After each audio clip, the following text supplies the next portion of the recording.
Hello and welcome. So I will be unboxing more succulents today. This is from Etsy and I'm super excited because whenever I purchase clusters, I usually purchase them from Etsy. There's so many sellers out there, I came to realize. And this is the first time I've purchased from the seller. Let's see how it came. Ooh. I don't want to break anything. Whoa, Okay. Ooh, look at that. Oh, it's a lot bigger than I expected.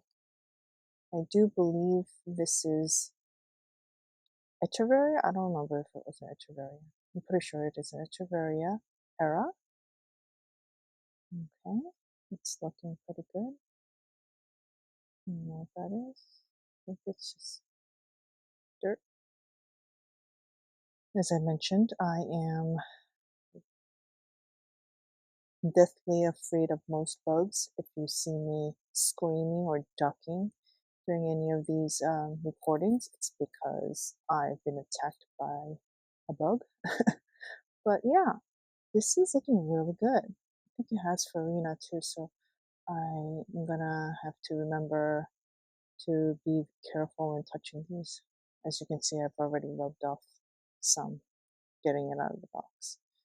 Okay, and the roots look really clean. It came all clean. That's good. It makes it easy for me. Okay, let's put that aside. And this one is, I can't remember. Oh, there's actually two clippings. It's supposed to be a cluster, and this is a cluster, but I guess clearly this is an aeonium. Oh, kiwi? No, sunburst? Oh my goodness, I can't remember. I love the size because I know some of the aeoniums just get so big, and I was afraid that I'm going to receive one of these big face ones. I have one. When I received that one, um, it's an herbicum salad bowl. The face was so big, and I was like, "Whoa, that's not what I wanted." But I mean, it's doing great. And you can see some of the bottom leaves are I don't know what this is. It's not really. I mean, it could be some sort of virus. And no, actually, these I think are just from damage from um, it having rubbed up against each other. I know that some of these aeoniums have these little tiny teeth around the edges, and sometimes when they grow, and they sort of like rub each other, um, they damage each other that way. And this probably got scratched. It's basically scratched and it's scabbed. That's what it looks like to me. It's either that. If it's not because of that, then it's some sort of you know virus. But it doesn't, obviously it doesn't affect the plant in that it's it's still living. Um, yeah, it's looking. It needs some water. Obviously, it needs to get planted. Um, and, ooh, I don't know if this is like a random gift, but I have a lithup, lithups. I actually ordered a bunch of lithups. Am I saying it right? I don't know. I sound really funny saying it. But I ordered a bunch. It's not here yet, but oh, I got a cute little one. I don't know anything about these. I've always wanted them. Obviously I've seen a lot of pictures. Oh, I got two. Yay! So yeah, it's so funny because I just ordered a bunch of these, not from this seller, but from another Etsy seller. I ordered like 30 of them because they're so tiny. I figured I'd pot it in a cute pot. Now this, I barely remember the name. It's like a really funky name. It's a very hard to pronounce name. But I thought it was beautiful. It's so cute. It's so um It's a beautiful cluster. Look at the color. I love it. This one came a little damaged, but that's okay. Oh my gosh, it's so beautiful. Look at it, and so cute. Perfect. So, as I mentioned, I've been trying to get more clusters just because it's so hard. It's so hard to grow these into clusters. I don't know how many. I mean, some of these succulents I have are obviously very it's more than a year old now, but it's so hard to get to this point. I don't know, like it could take years. Um, but anyhow, I was just like watching some channels, and one of the main person that I follow on YouTube was mentioning that potting, fall, like fall potting, I mean, that's what she called it, um, should have been done by now. And I was thinking about that, and I was like, oh man, I bought a bunch of like succulents. Like obviously I have a lot to pot. And I'm like, she's like saying it should have been all done by now. And she had she had reasoning behind that, and it made sense to me when she said it. And I don't even know if I could repeat what she said, but basically she's saying that it takes succulents time for them to um, adjust, put out new roots and adjust in a new pot. So and winter's coming. So in order for you to make sure that you have you are able to survive the winter with them, you have to make sure that they get potted and they get fully situated in the pots. And by the time winter rolls around, because when winter rolls around, you have to then also start giving them less water, because most likely they'll be inside, and most likely um, they'll be lacking a lot of sun. And if you overwater them, then surely you can definitely kill them. And if you want them to not get stretch and get leggy. Oh, there's a baby over there. I almost like clipped that off. But yeah, then you have to make sure that all the potting is done and they're fully adjusted, and then you have to give them enough water for them to uh, get healthy and plump, and so then they could basically survive the winter with um, the water they've already received and retained over the fall. And obviously, we don't have fall time is not that long. So you're really looking at how many months?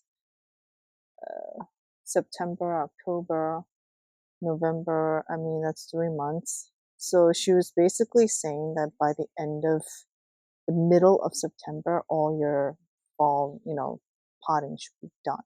So then they have, October and November to fully grow new roots and adjust in their new pots. If you don't do that early enough by mid-September, then you're risking that the plant not putting on new roots and getting situated in the new environment with in the new pot. So that made sense to me, because if they don't do well and if they don't get situated in the new pot, then in the winter I have to bring them in because the temperature is just too low outside. I can't keep them outside. I think a bug just flew into my mouth. Sorry. But I will have to definitely bring them indoors. And if they're not fully situated in the pot, then I could definitely run into, good amount of issues. I didn't even think about that. But it makes sense to me when she explained it. And I mean, I'm still learning, right? So hopefully I will remember all these things next year. And now that like fall is technically here, although it doesn't feel like fall right now. So I don't know how many of you guys are in New York right now, but yeah, so my videos are about a week behind. So right now the weather, um, we're having some crazy like warm weather right now. Not in the morning at night. Yeah, morning and night it's pretty cool, but during the day I'm hitting like, because it's been sunny, I'm hitting 80, 85, even 90 in the sunny spots. So that could be an issue right now for me, because right now I don't have any sunshade.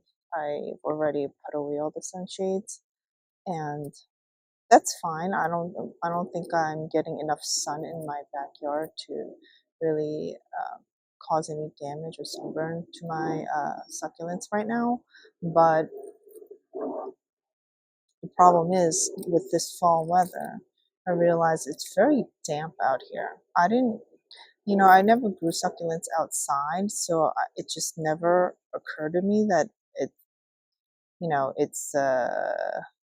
it gets damp in the fall. I don't know why. It just never even occurred to me. And I've, I am discovering issues with my succulents. All summer we did so well, and I didn't lose any succulents. Maybe one in the very beginning of the summer. But now that the fall is here, and I was expecting fall to be this great season where I'm gonna see beautiful succulents color up, and everything's just gonna be beautiful and easy, and I don't have to worry about the summer heat anymore. My succulents are not gonna die. Here I am thinking all that, and then I've actually lost a couple of them already. So I'm just yeah, little. I mean, one of them was a succulent that I beheaded because it was having some issues, but it rooted really well um in the my propagation tray. So it was doing really well, and overnight I was like, hey, I see something black in there, like in the face, in the growing point. And I'm like, what is going on over there? And I looked at it, and it was, I guess, rotted, because it's been so like humid. Um, I feel like in the mornings when I come out here, there's like a mist over my succulents, and that's just, it's not. I mean, I guess that will be frost once the temperature drops even more. And next week the temperatures are supposed to drop quite a lot. So I'm gonna have to like turn on the heat in the house. That's how cold it's gonna get. So the weatherman he says, and my husband watches the weather religiously, so more than me, and he doesn't even care about supplements. But that one was like broken, so I'm just gonna take it off. So I did a really bad job. That will dry out. So these are, I think, the type of succulents where the leaves are like kind of hard to take off unless they're like completely dry. And a lot of these, I think they might even put out like half dry leaves. There's certain types of succulents that apparently does that, and this might be one of them. Um, I think that's what I was just seeing. But yeah, I thought I saw these in the channels that I follow, and I was like, oh my gosh, that's so beautiful. I want one of those. And I looked, and I always, whenever I watch these channels and I find a succulent that I really think is beautiful, I Google it. And then, of course, and I also see if they sell them here, because, they have to get imported into the country. So, and Etsy always has the most amount of, I feel like, unless I purchase, yeah, it's hard to purchase succulents internationally. I've looked into that, but it just involves too much things that I can't be bothered with right now. But anyway, I think, yeah, I think that's it. So I will continue to clean these up a little bit, and I will have to pot them because, as I mentioned, I really need them to settle in quickly and put out new roots before the winter, before I have to bring them into inside the house.